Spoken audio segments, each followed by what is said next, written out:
నమస్కారం, నమితా న్యూస్ వార్తలకు స్వాగతం. నా పేరు కృష్ణకుమార్. వార్తల్లో ముందుగా హెడ్లైన్స్.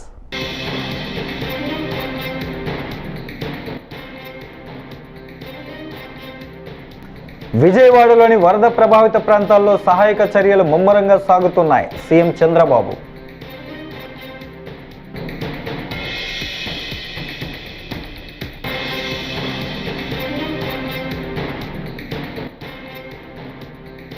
బ్యారేజీ గేట్లు విరిగిపోయిన ఘటనలో బాధ్యులను కఠినంగా శిక్షించాలి.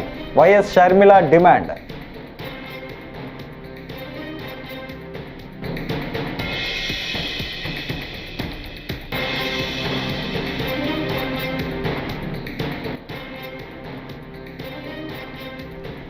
ఏపీకి ఎవ్వరూ ఇవ్వనంత సాయం ప్రకటించిన డిప్యూటీ సీఎం పవన్ కళ్యాణ్.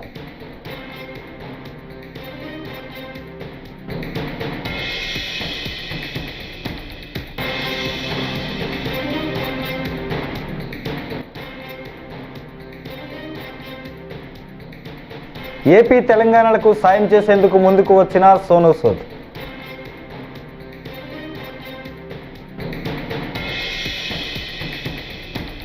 ఇక డీటెయిల్స్ చూస్తే, విజయవాడలోని వరద ప్రభావిత ప్రాంతాల్లో సహాయక చర్యలు ముమ్మరంగా సాగుతున్నాయని సీఎం చంద్రబాబు తెలిపారు.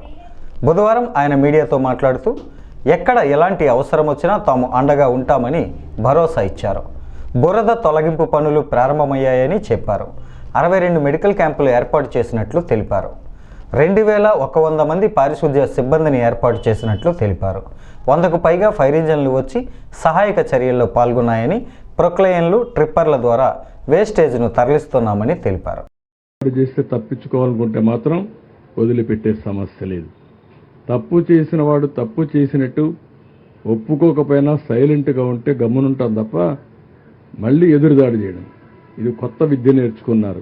ఈ రాష్ట్రంలో ఎప్పుడు లేదు. రాజకీయ పార్టీలు చాలా భయపడతాయి, ప్రజాభిప్రాయానికి తల ఒగ్గతాయి. ఇది ప్రజాభిప్రాయానికి కాదు, నేను చెప్పిందే ఏకపక్ష నిర్ణయం. ఆ ధిక్కార ధోరణ కానీ అహంభావం కానీ, ఆ అహంభావం ఇక్కడ చెల్లవు. అది కరెక్ట్ కాదు. నీ ఒక్క వ్యక్తి వల్ల, ఒక వ్యక్తి అసమర్థత వల్ల ఇన్ని లక్షల మంది బాధపడితే, ఇంకొక పక్క నేచర్ కూడా కలిసి రాకపోతే విక్కరించే విధంగా మాట్లాడడం దుర్మార్గమైన కార్యక్రమం. దాన్ని ఏమాత్రం కూడా ఉపేక్షించాం. చరిత్రలో ఎప్పుడూ పడని వర్షాలు పడ్డాయి. 37 సెంటీమీటర్ల వర్షపాతం ఎప్పుడన్నా విన్నారా మీరు? ఒక ప్రాంతంలో, ఒక జిల్లాలో 37 సెంటీమీటర్ల వర్షపాతం పడడం, ఇది కళింగపట్నం దగ్గర క్రాస్ కావడం, కళింగపట్నంలో క్రాస్ అయింది కూడా వర్షాలు పడకుండా ఖమ్మం, నల్గొండలో మళ్లీ పడి, ఏదైతే కృష్ణానది పరివాహక ప్రాంతంలో మళ్లీ పడి బుడమేరు బొంగడం, ఇవన్నీ కూడా జరిగితే సానుకూలంగా స్పందించి ఏ విధంగా ఎదుర్కోవాలనో ఎదుర్కొనే సమయంలో మీరు సహకారం ఇవ్వకపోతే పోతారు. కానీ ఇలాంటి తప్పుడు ప్రచారం చేయడం. కృష్ణానదిపై నిర్మించిన ప్రకాశం బ్యారేజీ గేట్లు విరిగిపోయిన ఘటనలో బాధ్యులను కఠినంగా శిక్షించాలని ఆంధ్రప్రదేశ్ ప్రభుత్వాన్ని PCC chief YS Sharmila demand చేశారు. బుధవారం ప్రకాశం బ్యారేజీని వైఎస్ షర్మిల పరిశీలించారు. అనంతరం వైఎస్ షర్మిల మాట్లాడుతూ ప్రకాశం బ్యారేజీ వద్ద కావాలనే పడవలను వదిలారా అనే సందేహాన్ని వ్యక్తం చేశారు. అందుకు బాధ్యులు ఎవరో గుర్తించి వారిని కఠినంగా శిక్షించాలని ప్రభుత్వాన్ని సూచించారు.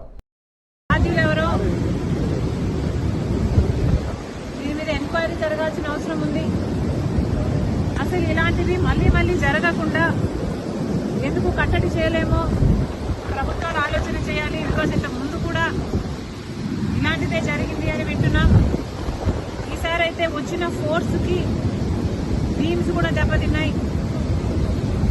ఇది సామాన్యమైన దెబ్బ కాదు. ఇంత హిస్టారికల్ బ్యారేజ్, ప్రకాశం బ్యారేజ్కి ఇంత పెద్ద దెబ్బ తగిలింది అంటే దీన్ని చాలా సీరియస్గా తీసుకోవాల్సిన అవసరం ఉంది. కఠినంగా శిక్షించకపోతే, పెనాల్టీ పెద్దగా లేకపోతే మళ్ళీ జరిగే అవకాశం ఉంది. కాబట్టి ఇది చాలా సీరియస్గా తీసుకోవాల్సిన అవసరం ఉంది. అంతేకాకుండా యాజ్ సూన్ యాజ్ పాసిబుల్ మరమ్మతులు కూడా చేయాల్సిన అవసరం ఉంది. గత ప్రభుత్వం, జగన్మోహన్ రెడ్డి గారి ప్రభుత్వం కనీసం ఎన్నో ప్రాజెక్టులకు కనీసం యాన్యువల్ మెయింటెనెన్స్ కూడా చేయలేదు. రాజశేఖర రెడ్డి గారు కట్టిన ప్రాజెక్టులకు కూడా కనీసం యాన్యువల్ మెయింటెనెన్స్ కూడా చేయకపోతే చాలా చోట్ల చూసాం మనం. గేట్లు కూడా ఊడి నదులలో తేలడం చూసాం. అలాంటి పరిస్థితులు రాకుండా ఈ ఒక్క బ్యారేజ్కే కాదు, మిగతా ప్రాజెక్టులు అన్నీ కూడా రాష్ట్రంలో ఎక్కడెక్కడ ఏమేమి అవసరాలు ఉన్నాయో ముఖ్యమంత్రి దృష్టి పెట్టాల్సిన అవసరం ఉంది. వాటన్నిటినీ కూడా నివారించిన అవసరం ఉంది. మరొకసారి ఇంత వరద, ఇంత ఘోర విపత్తు బాధితులను ఆదుకోవడం అంటే మాటలు చెప్పడం కాదని ఏపీ ఉప ముఖ్యమంత్రి పవన్ కళ్యాణ్ నిరూపించారు. ఏకంగా 4 కోట్ల వరద సాయాన్ని ఆయన ప్రకటించారు. వరద ప్రభావిత గ్రామాలకు ఆయన ఈ విరాళాన్ని అందజేశారు. మొత్తం 400 గ్రామ పంచాయతీలు వరద ముంపు బారిన పడ్డాయని, ఒక్కో పంచాయతీకి 1 లక్ష రూపాయల చొప్పున నేరుగా పంచాయతీ ఖాతాలకు విరాళం పంపిస్తానని ప్రకటించారు. ప్రతిపాదించారు, దాన్ని ముందుకు తీసుకెళ్తా ఉన్నాం. దాంతోపాటు మేము అడిగింది ఏంటంటే, ఒక మన ప్రిన్సిపల్ సెక్రటరీ గారు శశిభూషణ్ గారి దృష్టికి తీసుకెళ్ళింది ఏంటంటే, అసలు భవిష్యత్తులో ఇప్పుడు ఉదాహరణకి మీరు ఫారెస్ట్ డిపార్ట్మెంట్ మీరు చూస్తే, నేషనల్ మీరు government of India environment forest department వాళ్ళ ఎలా ఉంటుందంటే, ఇప్పుడు ఎక్కడైనా సరే భారతదేశంలో ఉన్న ఏ ఇంచి అడవిలో అయినా సరే ఇంచి కూడా it's completely remote sensing agency ద్వారా it's completely monitored and photographed. అంటే గత వారం ఎట్లా ఉంది, పోయిన వారం ఎలా ఉంది, రెగ్యులర్ మానిటరింగ్ ఉంటుంది. అంటే మీరు ఒక ఫారెస్ట్ డిపార్ట్మెంట్, మీరు ఫారెస్ట్ ల్యాండ్లో మీరు చిన్నపాటి ఒక పాక వేసినా కానీ it can be sensed, it will take a photograph. చాలా క్లియర్ కట్గా డిమార్కేషన్ చేస్తుంటాయి, ఇది ఫారెస్ట్ ల్యాండ్, ఇక్కడ వైలేషన్ జరిగింది. అదే తరహాలో భవిష్యత్తులో ఇప్పుడు మన ఒక డ్యామేజ్ జరుగుతుంది, దీన్ని అడ్రస్ చేస్తాం, దీన్ని బయట కోసం భవిష్యత్తులో ఇప్పుడు మనం ఏమనుకున్నాం, ఇప్పుడు కూర్చోబెట్టి వైసీపీ వల్లే జరిగిందని నేను మాట్లాడలా. ఓకే, ఖచ్చితంగా వాళ్ళు గత ప్రభుత్వం వాళ్ళు ఉన్నప్పుడు 5 సంవత్సరాలు వాళ్ళు ఉన్నప్పుడు వాళ్ళు నిజంగా కొంత మనకి ముఖ్యంగా వాటర్ ఇరిగేషన్ ప్రాజెక్ట్స్ సంబంధించి కానీ ఏదైనా సరే వాళ్ళ నిర్వహణ లోపం చాలా, వాళ్ళు సరిగ్గా డబ్బులు కూడా ఇవ్వలేదు. దానికి వాళ్ళకి అవగాహన ఉందో లేదో తెలియదు కానీ డబ్బులు సరిగ్గా ఇవ్వాలా, లాకులు రిపేర్లు చేయాలా, కనీసం వాళ్ళు కూర్చోబెట్టి చిన్న మెయింటెనెన్స్ ఆయిల్ కూడా ఇవ్వలేదు వాళ్ళు. ఇలాంటి పరిస్థితులు చేశారు. అలాగే మీరు అన్నమయ్య, మీరు వించా డ్యామ్ కూడా మొన్న కూడా నేను మన కడపకి వెళ్తే ఆ జిల్లాలో కూడా చూస్తే వాళ్ళు చాలా నిర్లక్ష్యంగా, లష్కర్ ఒక ఆయన వచ్చి చెప్తున్నాడు, మీరు ఇక్కడ వరద వచ్చేస్తుంది మీరు పట్టించుకోండి అంటే ఒకళ్ళు పట్టించుకోలేదు. ఆయన ఇండివిజువల్గా ప్రభుత్వం చేయకపోయినా, అప్పుడున్న ముఖ్యమంత్రి గారు చేయకపోయినా, అప్పుడున్న సంబంధిత మంత్రులు చేయకపోయినా ఒక లష్కర్. భారీ వర్షాలు, వరదలతో ఉభయ తెలుగు రాష్ట్రాలు అతలాకుతలమయ్యాయి. వరదల కారణంగా భారీ ఆర్థిక నష్టం సంభవించింది. ఎంతోమంది వరదల్లో చిక్కుకుపోయారు. వరదల్లో చిక్కుకున్న వారిని కాపాడడం కోసం వారికి నిత్యావసరాలు అందించేందుకు ప్రముఖులు పెద్ద ఎత్తున విరాళాలు ప్రకటిస్తున్నారు. ఇందులో భాగంగా ప్రముఖ నటుడు సోనూ సూద్ తెలుగు రాష్ట్రాలకు సాయం చేసేందుకు ముందుకు వచ్చారు. మంచినీరు, ఆహారం, మెడికల్ కిట్లు అందివ్వడంతో పాటు తాత్కాలిక షెడ్ల ఏర్పాటుకు కృషి చేసేందుకు తన బృందం కృషి చేస్తుందని ఆయన అన్నారు. हेलो एवरीवन, आप सबको पता है कि आंध्र और तेलंगाना में बाढ़ के कारण बहुत सारे लोगों के घर उजड़ गए हैं. खाने को उनके पास कुछ नहीं है, रहने को कोई जगह नहीं है. सो हम लोगों को मिलकर उनके वापस घर बनाने हैं, उनकी जिंदगी को वापस नॉर्मलाइज करना है. तो हम लोग कोशिश कर रहे हैं कि ज्यादा से ज्यादा सामान उन तक जल्द से जल्द पहुंचे. सबसे पहले तो मैं धन्यवाद देना चाहता हूं तेलंगाना सरकार का, चंद्रबाबू नायडू सरकार, आंध्र की पूरी गवर्नमेंट और एनडीआरएफ की टीम्स जो उनकी जिंदगी वापस नॉर्मल करने में लगे हुए हैं, उनको दिल से धन्यवाद. हमारी टीम भी वहां पर है, कोशिश कर रहे हैं ज्यादा से ज्यादा लोगों तक पहुंच पाए. सो जितने आंध्र और तेलंगाना के परिवार हैं उन सबसे मैं ये वादा करता हूं कि जल्द से जल्द हम आप तक पहुंचेंगे. और आपको कोई भी जरूरत है सो आप मुझे डायरेक्टली मैसेज कीजिए या फिर हमारी सूद चैरिटी फाउंडेशन पे मैसेज कीजिए. कोशिश करेंगे कि मैं आप तक जल्द से जल्द पहुंचूं. जय हिंद. భారీ వర్షాలు, వరదలతో అతలాకుతలంగా మారిన విజయవాడలో ప్రజల కష్టాలను చూసి గుండె తరుక్కుపోతుందని అన్నారు మాజీ మంత్రి ఆర్కే రోజా. వరదల్లో చిక్కుకుపోయి అవస్థలు పడుతున్న చిన్నపిల్లలు, మహిళలు, వృద్ధుల కష్టాలు వర్ణనాతీతమని పేర్కొన్నారు. ఈ మేరకు ఆమె ఓ వీడియో సందేశాన్ని విడుదల చేశారు. బాధితుల మాటలు వింటుంటే 4 రోజుల నుంచి వాళ్ళు ఎంత నరకం అనుభవించారో అర్థమవుతోందని అన్నారు. కనీసం పసిబిడ్డలకు పాలు కూడా అందలేదని తెలిపారు. రోజుల తరబడి మంచినీళ్లు కూడా అందలేదని, ఎంతోమంది వరదలు కొట్టుకుపోయారో కూడా తెలియని పరిస్థితి ఉందని, నెలకొందని ఆవేదన వ్యక్తం చేశారు. ప్రజలు ఇన్ని కష్టాలు పడటానికి, ఇంతమంది ప్రాణాలు పోవటానికి ఈ రాష్ట్ర ప్రభుత్వం కారణం కాదని నేను అడుగుతున్నాను. ముఖ్యంగా మంత్రుల విహారయాత్రలు, హాలిడేస్ ఎంజాయ్ చేయడంలో ఉన్న చిత్తశుద్ధి రాష్ట్ర ప్రజల మీద లేదు అని నేను గట్టిగా చెప్పగలను. ఇదేదో నేను విమర్శించడానికి చెప్పటం లేదు. 28వ తేదీనే 30వ తేదీలో వర్షాలు రాబోతున్నాయని చెప్పి వాతావరణం సమాచారం ఇవ్వటం జరిగింది ప్రభుత్వానికి. అయినా కూడా ముఖ్యమంత్రి గాని మంత్రులు గాని ఎటువంటి సమీక్షలు చేయకుండా, ప్రజల్ని అప్రమత్తం చేయకుండా నిర్లక్ష్యం వహించడం వల్లే ఈరోజు ఇన్ని లక్షల మంది వరద నీళ్లలో మునిగిపోయారు. ఇంతమంది ప్రాణాలు పోగొట్టుకున్నారు. ఎంతమంది తిండి లేక, కరెంటు లేక, తాగునీళ్లు లేక, పసిబిడ్డలకి పాలు లేక ఎంత అవస్థలు పడుతున్నారో మనం అందరం కూడా గమనిస్తున్నాం. నిజం, చంద్రబాబు నాయుడు గారి ఇంటికి 3 కిలోమీటర్ల దూరంలోనే ఇంత పెద్ద విపత్తు జరిగినా ప్రజల్ని కాపాడలేకపోయారు అంటే ఇది రాష్ట్ర ప్రభుత్వం, రాష్ట్ర ముఖ్యమంత్రి వైఫల్యం కాదని నేను అడుగుతున్నా. ఈరోజు కరకట్టు మీదున్న అక్రమ కట్టడాలని కాపాడటం కోసమే విజయవాడని ప్రజల్ని ముంచేశారు అనటంలో నిజం లేదా అని నేను అడుగుతున్నా. గంట ముందు ప్రజలకు చెప్పినా వాళ్ళు ముంపు బారిన పడేవారు కాదు. వాళ్ళని అప్రమత్తం చేసి ఒక సేఫ్ అయిన ప్లేస్ కి పంపించున్నా ఈరోజు ఇన్ని లక్షల మంది, దాదాపుగా 3 లక్షల మందికి పైగా 4 రోజుల పాటు కరెంటు లేకుండా, తిండి లేకుండా, చిన్న బిడ్డలకి పాలు లేకుండా ఈ విధంగా నీళ్లలో మునిగి అవస్థలు పడాల్సిన అవసరం లేదు. దురదృష్టం తిరుమల శ్రీవారిని సినీ నటుడు కిరణ్ అబ్బవరం, రహస్య దంపతులు దర్శించుకున్నారు. బుధవారం వీఐపీ ప్రారంభ విరామ దర్శన సమయంలో వారు స్వామివారి సేవలో పాల్గొన్నారు. దర్శన అనంతరం రంగనాయకుల మండపంలో వారికి పండితులు ఆశీర్వచనం చేసి స్వామివారి తీర్థప్రసాదాలను అందజేశారు. కిరణ్ అబ్బవరంతో ఫోటోలు దిగేందుకు అభిమానులు ఎగబడ్డారు.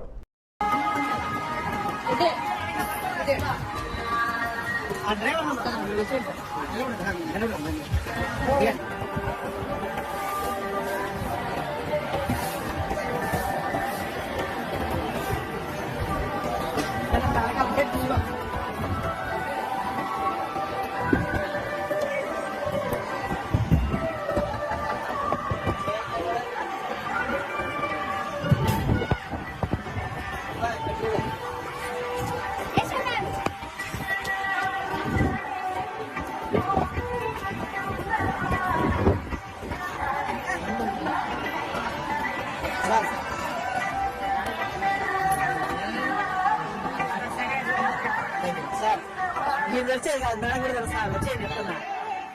వచ్చేది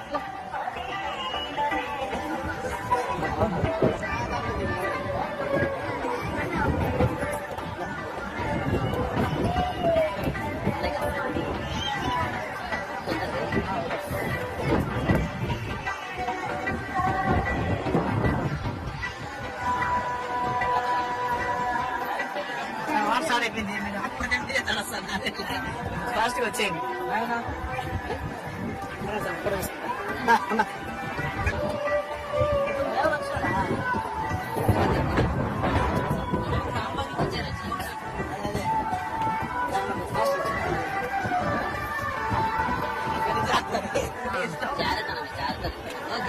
మాకు అలవాటు.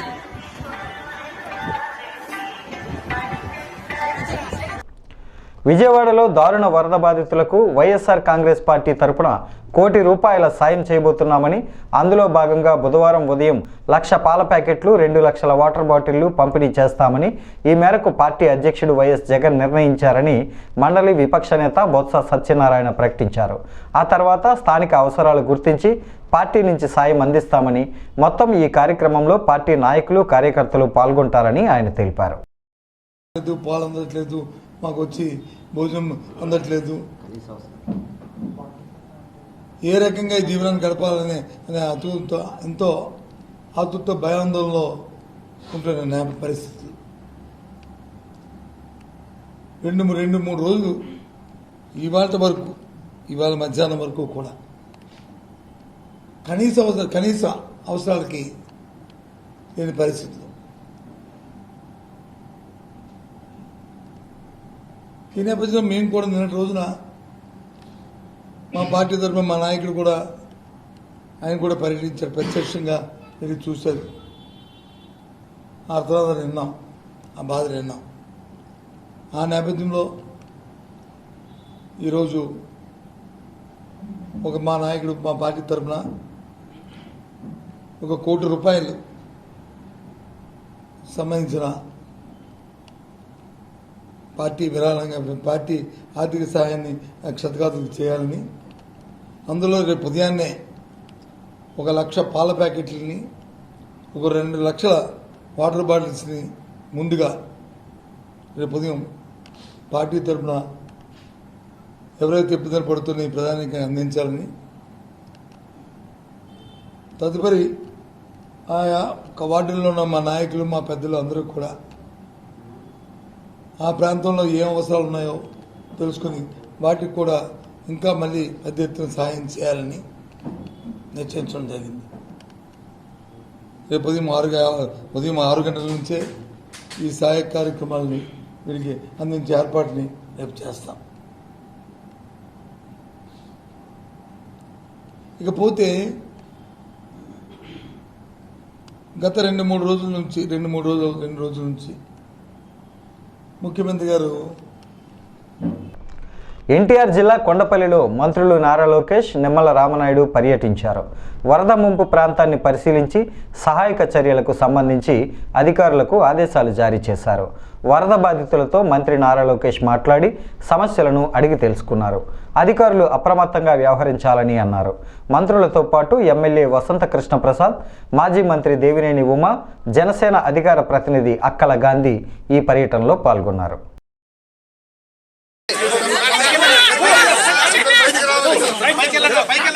వచ్చారు ఇక్కడ దాకా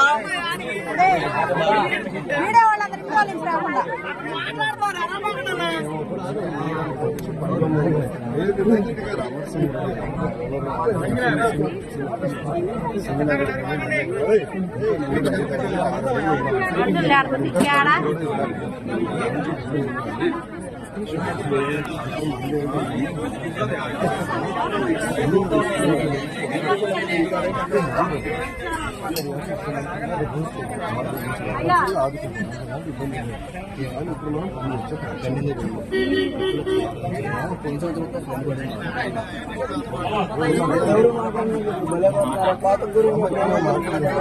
పోలించి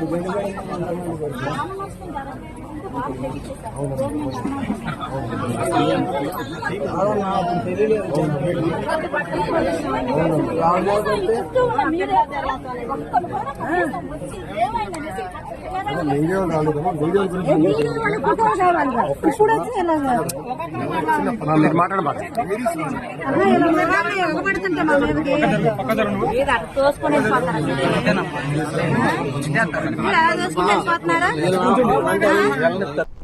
విజయవాడలో వరద నష్ట నివారణ చర్యలు చేపట్టడంలో ప్రభుత్వం పూర్తిగా విఫలమయ్యిందని మాజీ మంత్రి కాకాని గోవర్ధన్ రెడ్డి ఆగ్రహం వ్యక్తం చేశారు. సహాయక చర్యలకు సంబంధించి ముందస్తు చర్యలు తీసుకోవడంలో పూర్తిగా చేతులెత్తేసిన చంద్రబాబు నోటికొచ్చినట్లు మాట్లాడుతున్నారని ఆయన ఆక్షేపించారు. చంద్రబాబు తీరు ఆడలేక మధ్యల ఓడు అన్నట్లు ఉందని అన్నారు. వాళ్ళని సహాయక చర్యలకు పంపించినందువల్ల ఆ ప్రాంతాల్లో వాళ్ళు సరిగ్గా నిర్వహించలేకపోయారు కాబట్టి ఈరోజు ఇన్ని ఇబ్బందులు ఎదురయ్యాయనేటువంటి విధంగా చంద్రబాబు మాట్లాడడం ఇది నిజంగా బహుశా ఒక ముఖ్యమంత్రి స్థాయికి తగింది కాదు అని చెప్పి అభిప్రాయపడుతున్నాం. ఎందుకంటే చంద్రబాబు నాయుడికి ఒక అలవాటు ఉంది. వైఫల్యాలని కప్పిపుచ్చడానికి, తాను తప్పు లేదు అనడానికి, అవి ఎదుటి వాళ్ళ మీద వేయడానికి ఎవరో ఒకరి మీద ఎవరి చేతనో మాట్లాడిస్తాడు. ముందు ఎవరెవరో మాట్లాడతారు.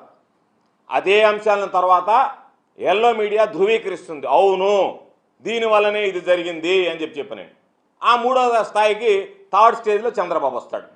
వచ్చి ఇదిగో నేను చెప్పినట్టుగా చంద్రబాబు నాయుడు మరలా అవన్నీ వల్ల వేసి మా తప్పేమీ లేదు ఆయన చెప్పేటువంటిది ఏముంటుందంటే వైఎస్ఆర్ కాంగ్రెస్ పార్టీతో అంటగాగినటువంటి ఐఏఎస్లు ఐపీఎస్లు వాళ్ళు ఈరోజు కూడా వైఎస్ఆర్ కాంగ్రెస్ పార్టీకి అనుకూలంగా పనిచేస్తున్నారు కాబట్టి సహాయక చర్యలో పాల్గొనలేకపోయారు కాబట్టి ఇదిగో ఇవన్నీ జరిగిందని చెప్పి మాట్లాడేటువంటి పరిస్థితి. ఈరోజు చంద్రబాబు తెలుసుకోవాల్సింది నీ దగ్గర ఉన్నటువంటి ఐఏఎస్లు కానీ లేదా ఇప్పుడు నీ దగ్గర ఉన్నటువంటి వాళ్ళు కానీ గతంలో వైఎస్ఆర్ కాంగ్రెస్ పార్టీలో పనిచేసినటువంటి వాళ్ళే, వైఎస్ఆర్ కాంగ్రెస్ పార్టీలో అంతకుముందు నీ దగ్గర తెలుగుదేశం ప్రభుత్వంలో పనిచేసినటువంటి వాళ్ళే మరలా తిరిగి వైఎస్ఆర్ కాంగ్రెస్ పార్టీ ప్రభుత్వంలో పనిచేసినటువంటి వాళ్ళే. కాబట్టి ప్రభుత్వాలు మారతాయి తప్ప అధికారులు మారరు. అధికారుల మీద వేధింపులకి కక్ష సాధింపులకి పాల్పడి ఈరోజు వాళ్ళకి సంబంధించి ఏదో ఒక ముద్ర వేసి ఒక మరక వేసి నీకు వాళ్ళ మీద ఇష్టం లేకపోతే ఈరోజు వాళ్ళని దారుణంగా అవమానపరుస్తూ చివరికి వాళ్ళకి తిరగడానికి వాహనాలు కూడా లేకుండా ఈరోజు రకరకాలుగా పత్రికలు రాయించి అనేక రకాలైనటువంటి వాళ్ళని ఇబ్బందులకి అవమానాలకి ఈరోజు ప్రోత్సహించేటువంటి పరిస్థితి ఏర్పడింది. కాబట్టి ఈరోజు వరదల బాధ్యతను వాళ్ళకి అప్పచెప్పిన తర్వాత నియంత్రిస్తున్నది ప్రభుత్వం. నువ్వే నేనే అంటున్నావు, నేనే తిరుగుతున్నా, నాకు అనుసరణలోనే నేనే చేస్తున్నా అంటే నువ్వు ఐఏఎస్ ఐపీఎస్ అధికారులను నియంత్రించలేకపోతే, వాళ్ళకి దిశానిర్దేశం చేయలేకపోతే, ఒక రాష్ట్రానికి ఒక చిన్న విపత్తును నువ్వు సంభవించినప్పుడు చర్యలు తీసుకోలేకపోతే నువ్వు ఒక రాష్ట్రానికి ముఖ్యమంత్రిగా పనికొస్తావు అనేటువంటిది ఆలోచన చేయాలి తప్ప నీ వైఫల్యాన్ని కప్పిపుచ్చుకోవడానికి ఎవరి మీదనో ఈరోజు నువ్వు నిందలు మోపడం అనేటువంటిది సరైనటువంటి పద్ధతి కాదు. కాబట్టి ఈరోజు చంద్రబాబు వైఫల్యం చెందాడు. చంద్రబాబు నాయుడు క్యాబినెట్ చెత్త క్యాబినెట్ అది. విజయవాడ వరద బాధితులకు కావలసిన మందులను పంపిణీ చేస్తున్నట్లు కొవ్వూరు ఎమ్మెల్యే ముప్పిడి వెంకటేశ్వరరావు తెలిపారు. బుధవారం ఆయన కొవ్వూరు నియోజకవర్గం కూటమి నాయకులతో కలిసి విజయవాడలోని కృష్ణలంక, రణధీర్ నగర్ ప్రాంతాల్లో పర్యటించారు. అనంతరం బాధితులకు మందులు, దుప్పట్లు పంపిణీ చేశారు. ఈ సందర్భంగా ఆయన మాట్లాడుతూ దాతలు ముందుకు వచ్చి వరద బాధితులను ఆదుకోవాలని కోరారు. నా పేరు వెంకటేశ్వరరావు, కొవ్వూరు శాసనసభ్యులు, తూర్పుగోదావరి 20వ డివిజన్కి ముందు ఒక కలెక్టర్ గారితో పాటు ఒక ఎమ్మెల్యే గారిని, ఒక మంత్రి గారిని, సంబంధిత నాయకులను కూడా ఇన్ఛార్జిగా వేయడం జరిగింది గౌరవ ముఖ్యమంత్రి చంద్రబాబు నాయుడు గారు. ఆల్రెడీ గత 2 రోజుల నుంచి కూడా ఇక్కడ ఎవరైతే 20వ డివిజన్కి సంబంధించిన ప్రజలు కట్టుకుని దీనికి ఆనుకున్నటువంటి ప్రజలు చాలా మంది వాటర్ అంతా కూడా వచ్చి ఇల్లు మునిగిపోవడంతో వీళ్ళంతా ఏదైతే ఇబ్బంది పడతా ఉన్నారో వాళ్ళందరికీ కూడా ఉదయం టిఫిన్ దగ్గర నుంచి, పాల దగ్గర నుంచి, బ్రెడ్ దగ్గర నుంచి, బిస్కెట్స్ కానీ, మధ్యాహ్నం భోజనం కానీ, సాయంత్రం భోజనం కానీ ఏర్పాటు చేసి ఎవరికి ఎటువంటి ఇబ్బంది లేకుండా డోర్ టు డోర్ వెళ్లి అందరికీ కూడా ఇవ్వడం జరిగింది. మెడికల్ క్యాంప్ కూడా పెట్టి వాళ్ళందరినీ కూడా ఎప్పటికప్పుడు వాళ్ళకి కావాల్సినటువంటి మందులు కానీ, డాక్టర్ కానీ దగ్గర పెట్టి పర్యవేక్షణ చేయడం జరుగుతుంది. అందులో భాగంగానే దాతలందరూ కూడా సహకారంతో ఈరోజు ముందుకొచ్చి ఈ యొక్క డివిజన్కి సంబంధించి చిట్టా గంగాధరరావు గారి యొక్క గంగదామరావు గారి యొక్క ట్రస్ట్ ట్రస్ట్ యొక్క ఆధ్వర్యంలో ఇక్కడ ఎవరైతే వాళ్ళ ముంపుకు గురైనటువంటి ప్రజలు ఎవరైతే ఉన్నారో వాళ్ళందరికీ కూడా 300 పైబడి కుటుంబాలందరూ కూడా దుప్పట్లు, అదేవిధంగా చీరలు కూడా పంచిపెడుతున్నటువంటి సందర్భంలో అది ప్రత్యేకంగా అభినందిస్తా ఉన్నాం. రాష్ట్ర వ్యాప్తంగా ఈ యొక్క అకాల వర్షాలతోటి ఇటు గుంటూరు జిల్లా కానీ, కృష్ణా జిల్లాలో ఉండే ప్రజలందరూ కూడా ఏ విధంగా ఇబ్బంది పడతా ఉన్నారో గత 4-5 రోజుల నుంచి మనంతా కూడా చూస్తూ ఉన్నాం. దాతలందరూ కూడా ముందుకు వచ్చినట్టు పనిచేస్తూ ఉన్న పరిస్థితి ఉంది. గత 3 రోజుల నుంచి కూడా కొవ్వూరు నియోజకవర్గం నుంచి మేము కూడా రోజుకు వచ్చేసరికి 8,000 నుంచి 10,000 ఫుడ్ ప్యాకెట్స్ కూడా వరుసగా కూడా 3 రోజుల నుంచి కూడా ఇక్కడ పంపించి విజయవాడ పట్టణంలో ప్రజలందరూ కూడా అందుబాటులో చేయడం, మా వంతు సహకారం కూడా కొవ్వూరు నియోజకవర్గానికి కూడా చేయడం కూడా జరిగింది. అదేవిధంగా ఇవాళ సాటిముట్టస్ వారు ఇస్తున్నటువంటి చీరల పంపిణీ కార్యక్రమం భాగంగా ఇక్కడికి వారి యొక్క సంఘ సభ్యులుగా వచ్చిన వాళ్ళు పనిచేస్తున్న దానికి మేము అభినందిస్తా ఉన్నాం. రాత్రి డైలీ జరుగుతున్న సమస్యలు కూడా సీఎంగా తీసుకున్నటువంటి పరిస్థితి ఉంది. ఎవరికి కూడా ఇబ్బంది లేకుండా ఆరోగ్యపరంగా కానీ, ఫుడ్ పరంగా కానీ, ఇతర ఇబ్బందులు కూడా ఏమీ లేక. కాకినాడ జిల్లా కేంద్రంలోని బీజేపీ కార్యాలయంలో పార్టీ సభ్యత్వ నమోదు కార్యక్రమాన్ని అనపర్తి ఎమ్మెల్యే నల్లమిల్లి రామకృష్ణారెడ్డి బుధవారం ప్రారంభించారు. తొలి సభ్యత్వాన్ని పార్టీ జిల్లా అధ్యక్షుడు చిలుకూరి రామ్ కుమార్కు అందించారు. సభ్యత్వ నమోదు రాష్ట్రంలోనే కాకినాడ జిల్లా ప్రథమ స్థానంలో నిలవాలని కోరారు. రాష్ట్ర నేత మాలకొండయ్య తదితరులు ఈ కార్యక్రమంలో పాల్గొన్నారు.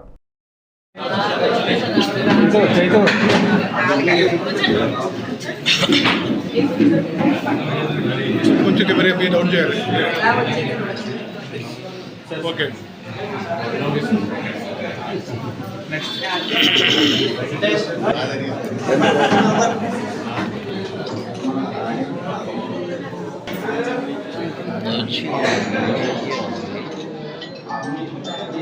రామ్ కుమార్ గారు మీరు ఒకసారి పట్టుకోండి. రండి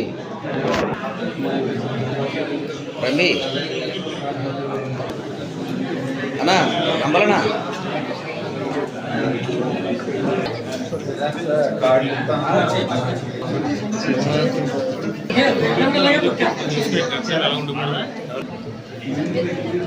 ఒకసారి ఇంకా ధ్యానం వీడియో కొడుకోలేదు.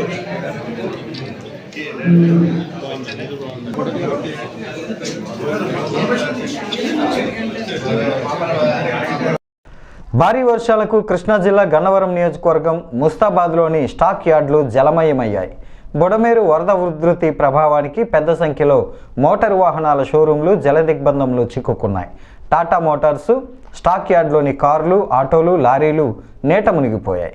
వరద కొంచెం తగ్గుముఖం పట్టడంతో వాహనాలు బయటకు కనిపిస్తూ ఉన్నాయి. వాహనాలకు భారీ నష్టం వాటిల్లినట్లు సంబంధిత యాజమాన్యాలు చెబుతున్నాయి.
ఈ వార్తలు ఇంతటితో సమాప్తం. నమస్కారం.